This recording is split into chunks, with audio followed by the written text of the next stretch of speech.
এই যে আজকে রাত্রে গরম গরম চিকেন খিচুড়ি। যারা মনে করেন খিচুড়ি রান্না হচ্ছে আসলে একদম সহজ, শুধু চাল ডাল মিক্স করে দিয়ে দিলাম, আসলে কিন্তু ব্যাপারটা এমন না। এটা রান্না করতে আসলে অনেক খাটনি লাগে। কারণ হচ্ছে ফার্স্টে মাংস করতে হবে, দেন আপনি পোলাও করবেন বা যে চালটা দিয়ে করবেন সেটা ডাল দিয়ে ভাজবেন। So it will take time.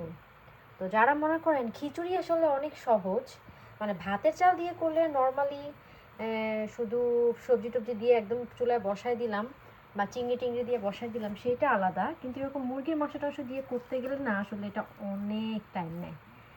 So আমরা এখন রাতের মেনু আজকে আমাদের একদম সিম্পল চিকেন খিচুড়ি খাবো।